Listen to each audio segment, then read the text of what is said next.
MCR Pure Cotton Club, formals and casual shirts. This festive season, travel the world with Grand Royal Tours. Vicura Wellness Clinic, cool sculpting procedure. பயம் இல்லை அப்படின்னு சொன்னது அப்படின்றது even திரும்ப ரிப்பீட்டடாக வந்து தீய சக்தி திமுக அப்படின்னு ஒரு எக்கோவோட அவர் சொல்கிறார் அப்படின்றது இதெல்லாம் வந்து அந்த இளைஞர்களுக்கு கொண்டு போய் சேர்க்கறதுக்கு தான் மெயினாக. அது இளைஞர்களுக்கு மட்டும் இல்லை, பார்த்துக்கிட்டு இருக்கிற முதியவர்களுக்கும் இளைஞர் மாநாடு நடத்தக்கூடிய முதியவர்கள் இருக்கிறாங்கல்ல, அவங்களுக்கு அது புரியணுன்றது தான். எனக்கு பயம் இல்ல முதல்ல மண்டையில இருக்கிற கொண்டே மறைங்க சார். பள்ளி பசங்களுக்கு வந்து லேப்டாப் பதிலா டேப் கொடுக்குறோம், யூஸ்ஃபுல்லா இருக்கும். லேப்டாப்பையும் கொடுக்கல, டேபையும் கொடுக்கல. இப்போ இருந்திருந்து திடீர்னு காலேஜ் பசங்களுக்கு லேப்டாப் கொடுக்குறாங்க. என்னடான்னு உள்ள போய் விசாரிச்சோம்னா ஸ்கூல் பசங்களுக்கு தான் ஓட்டு இல்லை, காலேஜ் பசங்களுக்கு ஓட்டு இருக்கும். இதை லேப்டாப் கொடுத்தோம்னா ஓட்டு போட்டுருவாங்க திமுக. நியாயமா களமாடுங்க. இருக்கிற இந்த 6 மாசத்துல 4 நல்லதை பண்ணுங்க. 26 தோத்தாலும் 31 நீங்க ஃபைட் பண்ண ஒரு வாய்ப்பு இருக்கும். எம்ஜிஆர் ஐயா வரும்போது இதே சேட்டைகள் பண்ணீங்க. அவர் இறக்குற வரைக்கும் உங்களால அரியாசனத்தை நினைச்சு பார்க்க முடியுதா? அதை மறந்துட்டு திரும்பவும் குடும்ப ஆட்சி, மன்னர் ஆட்சின்ற மாதிரி வெள்ளிச்சேரை போட்டு உட்காந்து கால் மேல கால் போட்டா மக்களுக்கு என்ன மெசேஜ் கன்வே ஆகுதுன்ற கேள்வி அதை தான் அட்ரஸ் பண்றேன். திமுகவும் பிரச்சனைகளும் ஃபெவிகால் போட்டு ஒட்டின ஃப்ரெண்ட்ஸ் மாதிரி ஒன்னில இருந்து ஒன்ன பிரிக்கவே முடியாது. மாற்றத்தை எதிர்நோக்கி தான் அரசியலுக்கு வந்தீங்க. ஆனா இன்னைக்கு அதை விட்டு கொடுத்துட்டு உட்கார வேண்டிய காம்ப்ரமைஸ் காரணம் என்ன? அப்படி ஒண்ணு இது ஒரு நல்ல ஆட்சி இல்லை. அவ்வளவு ஊழல், அவ்வளவு தப்பு, அவ்வளவு லா அண்ட் ஆர்டர் ப்ராப்ளம் உங்களுக்கும் மரியாதை இல்லை. ஒரு போட்டோ ஷூட் மாடலாவோ, அதை பேஸ் பண்ணி ஒரு விளம்பர மாடலாவோ, ஒரு வாக்கிங் போகும்போது 4 பேர் ஓடி வந்து பேசுறதா இருக்கட்டும், ஒரு இடத்துல போய் டீ குடிக்கிறதா இருக்கட்டும், ஒருத்தர் உடம்பு முடியலன்னு வீட்டுல படுத்திருப்பாரு, அவரை போய் திடுப்புன்னு சர்ப்ரைஸ் விசிட் போவீங்க. ஆனா வீட்டுக்குள்ள கேமராமேன் உட்காந்துருப்பான். கேமராமேன் உட்காந்துருக்கும் போது எப்படி அவன் படுத்திருக்கான், எப்படி இது சர்ப்ரைஸ் கேட்டீங்கன்னா பதில் இருக்காது. அப்ப நீங்க தலைவர்கள் இல்ல. அப்ப நீ என்ன நடிகன்னு சொல்ற, நீ நடிச்சுக்கிட்டு இருக்க. அதே தான் இந்த டயலாக்ஸ்க்கும். பஞ்ச் டயலாக்ஸ் சொன்னா பஞ்ச் டயலாக் எல்லாரும் தான் சொல்றோம். கிட்டத்தட்ட நானே 4 பஞ்ச் டயலாக் சொல்லுவோம். அது நம்ம கத்துக்கிட்டோம், அப்படியே வளர்ந்துட்டோம். ஆனா இவர் சொன்னா மட்டும் அது பஞ்ச் டயலாக்னா யாரு பேசல பஞ்ச் டயலாக்? ஒரு கட்சியோட டேக் லைனுமே பஞ்ச் டயலாக் தானேங்க. அது விஜய் சார் பேசினா மட்டும் பார்ப்பார் நடிகன்னா அவரே நடிகர், துணை முதல்வரும் நடிகர், எஜுகேஷன் மினிஸ்டரும் நடிகர். அப்ப இவ்வளவு நடிகர்களை வச்சுட்டு நீங்க இது எப்படி சொல்றீங்க? அப்படி நீங்க பண்ணா நான் பண்ணல, நான் நார்மலா நீங்க தான் பஞ்ச் டயலாக் பேசுறீங்கன்னு சொல்லி அந்த பஞ்ச் டயலாக் எடுத்து பேசுறாரு. என் கேரக்டரையே புரிஞ்சுக்க மாட்டேங்கிறேன். நான் ஏதாவது பேசினா சினிமா டயலாகா, சார் பேசினா அது சினிமா டயலாக் இல்லையா, சிலப்பதிகாரத்துல இருந்து எடுத்ததா அந்த லைன்.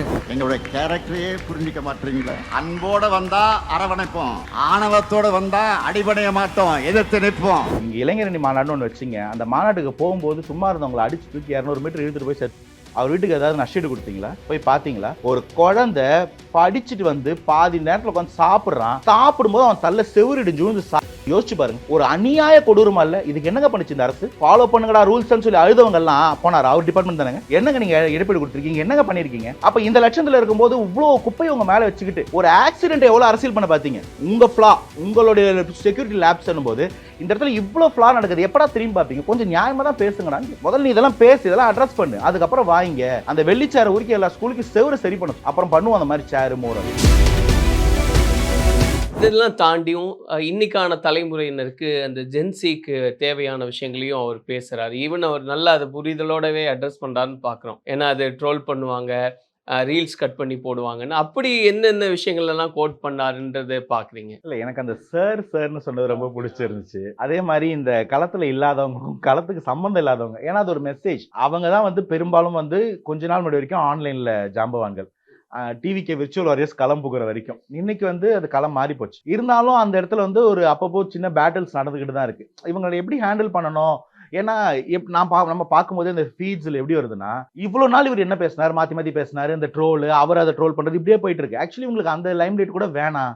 விஜய் சார் நான் ரொம்ப பிடிச்ச விஷயமே எதெல்லாம் அட்ரஸ் பண்ண வேணான்றதுல ரொம்ப தெளிவா இருக்கு. ஸோ அப்ப அந்த இடத்துல அதை அட்ரஸ் பண்ண வேண்டாம். அதே மாதிரி வந்து நான் என்ன, இப்போ நான் வந்து அண்ணன் வந்து தம்பிங்களை ஒதுங்கி போங்கடான்னு சொன்னா நமக்கு தெரியாம இல்லை. நம்ம அது இல்லடா, நமக்கு வேற வேலை இருக்கு, நமக்கு நிறைய வேலை இருக்கு இந்த ஊர்ல, அதெல்லாம் சொல்லி கொடுக்குறாரு. அந்த இடத்துல வந்து கன்வே பண்றாரு, நம்ம ஸ்டாண்ட் இதுதான், அவனை மாதிரி நீ தரம் தாழ்ந்து போகாத, பிலோ த பெல்ட் பேசாத, உனக்கு தெரியாதுன்னு கிடையாது, ஆனா வேண்டான்றதுதான். You choose to be good. அதுதான் வந்து நீ வந்து இன்கேப்பபிள் கிடையாது, you choose to be good, அண்ணன மாதிரி இருங்க அப்படின்ற மெசேஜ் எல்லாம் கன்வே ஆகுது. சோ இதெல்லாமே இன்டைரக்டாவே ஒரு மெசேஜை கொண்டு போய் சேர்க்கிறாரு. டிஃபால்ட்டா அந்த மனசுல பதிஞ்சிருங்க. இப்போ எனக்கு பேச தெரியாம இல்லடா, இன்னும் நல்லா பேசுவேன், பேச மாட்டேன் அப்படின்னு சொல்லும்போது அதே ஸ்டாண்ட் இப்போ எனக்கு உரைக்குது அப்படின்னா, இன்னும் என்னோட 10 வயசு சின்ன பையன் ஒருத்தருக்கும் புரியும். ஒரு 18 வயசு பையனுக்கு என்ன தோணுனா, ஆமா பேசக்கூடாது அண்ணன் சொன்னார்ல, போங்கடா நீங்க களத்திலே இல்ல அப்படின்னு ஒரே கமெண்ட்ல முடிச்சிருவான். சோ இந்த மாதிரியான விஷயங்களை எப்படி சொன்னா ஈஸியா கன்வே ஆகும்? அவன் அதை யோசிக்கும் போது அவனுக்கு அது வந்து ரெஃபரன்ஸ் வந்துரும்ன்றது ஈஸியா சொல்றாரு, அது கனெக்ட் ஆகுது. குறிப்பா வந்து எங்களுக்கு பயம் இல்லை அப்படின்னு சொன்னது அப்படின்றது ஈவன் திரும்ப ரிப்பீட்டடா வந்து தீய சக்தி திமுக அப்படின்னு ஒரு எக்கோவோட அவர் சொல்றாரு அப்படின்றது இதெல்லாம் வந்து அந்த இளைஞர்களுக்கு கொண்டு போய் சேர்க்கறதுக்கு தான் மெயினா. இல்ல, அது இளைஞர்களுக்கு மட்டும் இல்ல, பார்த்துக்கிட்டு இருக்கிற முதியவர்களுக்கும். இளைஞர் மாநாடு நடத்தக்கூடிய முதியவர்கள் இருக்கிறாங்கல்ல, அவங்களுக்கு அது புரியணுன்றதுதான். ஏன்னா வந்து அவங்க என்ன நினைச்சிட்டு இருக்கிறாங்கன்னா, இந்த மக்களுக்கு இது கணக்கே இல்ல, இவங்களுக்கு இது புரியல. கடைசி நேரத்துல எலெக்ஷன் நேரத்துல ஓட்டு போடும்போது இப்போ ஒரு கூத்தடிச்சிட்டு இருக்காங்க பாருங்க. அப்போ வந்து எலெக்ஷன்ல மேனிஃபெஸ்டோல கொடுத்திருந்தாங்க, பள்ளி பசங்களுக்கு வந்து லேப்டாப் பதிலா டேப் கொடுக்குறோம், யூஸ்ஃபுல்லா இருக்கும்னு. லேப்டாப்பையும் கொடுக்கல, டேபையும் கொடுக்கல. இப்போ இருந்திருந்து திடீர்னு காலேஜ் பசங்களுக்கு லேப்டாப் கொடுக்குறாங்க. என்னடான்னு உள்ள போய் விசாரிச்சோம்னா, ஸ்கூல் பசங்களுக்கு தான் ஓட்டு இல்ல, காலேஜ் பசங்களுக்கு ஓட்டு இருக்கும். இதை லேப்டாப் கொடுத்தோம்னா ஓட்டு போட்டுருவாங்க திமுகன்னு. எப்ப உங்களை மாத்தணும்ன்ற புரிதல் கிரவுண்ட்ல இருக்கு, அது உங்களுக்கு புரியலையா? அதனாலதான் அவங்கள சொல்றாரு, யார் யாருக்கு போட்டி, ஓகே, நமக்கு யார் கொள்கை எதிரி, ஓகே, யார் அரசியல் எதிரி, ஓகே, உனக்கு இந்த புரிதல் இருக்கா, ஓகே, உனக்கு புரிஞ்சா போதும், பாக்குறவனுக்கு புரியுது வேலை இல்ல, உங்களுக்கு புரியுதா, புரியுது, இதுதான் மக்கள் சக்தி. இவங்களுக்கு புரிஞ்சிருக்குன்னு உனக்கு கேக்குதா சார், எங்களுக்கு கன்வே பண்ண, எங்களுக்குள்ள கிளாரிட்டி இருக்கு, உங்களுக்கு கேக்குதா சார்னு கேக்குறாரு. அவர் ரீட்ரேட் பண்றது அவர் பண்ண வைக்கிறாரு. அவங்களுக்கு அந்த கிளாரிட்டி இருக்குன்றத யாருக்கு புரிய வைக்கணுமோ அவங்களுக்கு புரிய வைக்கிறாரு. சோ இப்படி பண்ணாதீங்க. இப்பயும் நான் சொல்றேன், ஒரு அரசியல்னா இப்பவும் தார்மீகமா நேர்மையா அந்த எஸ்ஓபியை போட்டு ப்ராப்பரா பெர்மிஷன் கொடுத்து நியாயமா களமாடுங்க. இருக்கிற இந்த 6 மாசத்துல 4 நல்லதை பண்ணுங்க. 26ல தோத்தாலும் 31க்கு நீங்க ஃபைட் பண்ண ஒரு வாய்ப்பு இருக்கும். இப்படி ஒரு அரசியல் பண்ணீங்கன்னா நீங்க எப்படி திரும்பி வர முடியும்? இது ஜனநாயகம். இதுக்கு முன்னாடி இதே எபிசோட் நடந்திருக்குங்க. எம்ஜிஆர் ஐயா வரும்போது இதே சேட்டைகள் பண்ணீங்க. அவர் இறக்குற வரைக்கும் உங்களால அரியாசனத்தை நினைச்சு பார்க்க முடியுதா? அதை மறந்துட்டு திரும்பவும் குடும்ப ஆட்சி, மன்னர் ஆட்சின்ற மாதிரி வெள்ளிச்சேரை போட்டு உட்காந்து கால் மேல கால் போட்டா மக்களுக்கு என்ன மெசேஜ் கன்வே ஆகுதுன்ற கேள்வி அதை தான் அட்ரஸ் பண்றாரு. இப்போ இந்த இந்த இந்த விஷயங்களை எல்லாம் நம்ம பேசிட்டு இருக்கும்போது ஒரு பக்கம் வந்து அரசியல் விமர்சகர்கள்லாம் சொல்றாங்க இவ்வளவு பர்சன்டேஜ் அப்படின்றது, இல்லை 20 தொகுதி வரைக்கும் அவர் வருவார், இல்லை 40 தொகுதி வரைக்கும் வருவார் அப்படின்னு சொல்றது புள்ளி விவரங்கள். ஈவன் தாவேக்காவே சொல்லுது 26-27% அப்படின்னு.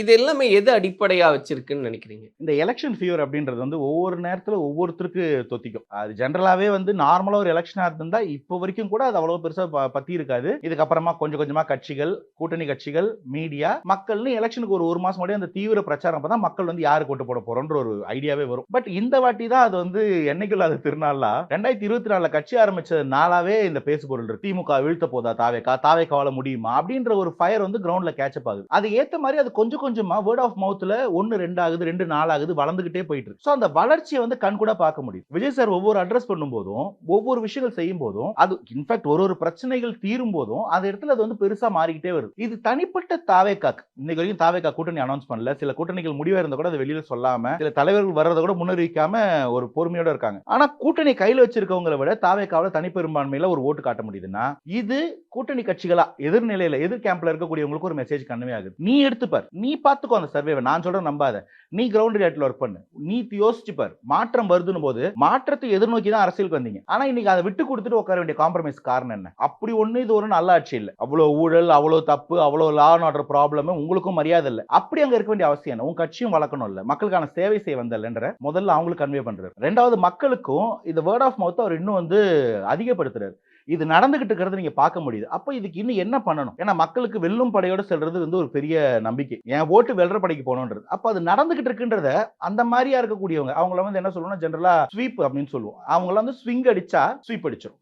அந்த ஸ்விங்கர்ஸ்க்கெல்லாம் என்ன மெசேஜ் கன்வே ஆகணுன்றதை இங்க என்ன நடந்துகிட்டு இருக்குன்றதை எக்ஸ்பிரஸ் பண்றாரு. அவ்வளவுதான். அண்ட் குறிப்பா வந்து நான் நடிகன் சொல்றாங்க, ஆனா அவங்க சொல்லும்போது வந்து என் கேரக்டரையே புரிஞ்சுக்க மாட்டேங்கிறேன் அப்படின்னு பேசுறது அப்படின்றது இந்த கம்பேரிசன் அப்படின்றது எப்படி பார்க்க? இல்ல, இவரு ரொம்ப முன்னாடியே ஒரு வார்த்தை சொல்லியிருந்தாரு, நான் வந்து அரசியல் வந்தா நடிக்க மாட்டேன், அரசியல்வாதியா நடிக்கவே மாட்டேன். சர்க்கார் ஆடியோ லான்ச் சொல்லியிருப்பாரு. அதாவது நான் நடிகனா இருக்கும்போது நான் இதுல அரசியல் பண்ணல, ஆனா நான் வந்து அரசியல் பண்ணணும் வந்தா நடிக்க மாட்டேன்னு சொல்றது சினிமா நடிக்க மாட்டேன்னு மட்டும் இல்ல, நான் நல்லவன் மாதிரி நடிக்க மாட்டேன், தலைவன் மாதிரி நடிக்க மாட்டேன், நான் தலைவனா இருப்பேன். நான் வந்து ஒரு பாவலா அரசாங்கத்தை பண்ண மாட்டேன், அந்த இடத்துல ஒரு ஸ்டேஜ் போட்டு டிராமா பண்ண மாட்டேன், தேவையே நேரமா மக்களுக்கு பண்ணும்போது அதுவே நல்லா இருக்கும், அந்த ஆட்சியே நல்லா இருக்கும். அதுதான் கன்வே ஆகிற மெசேஜ்.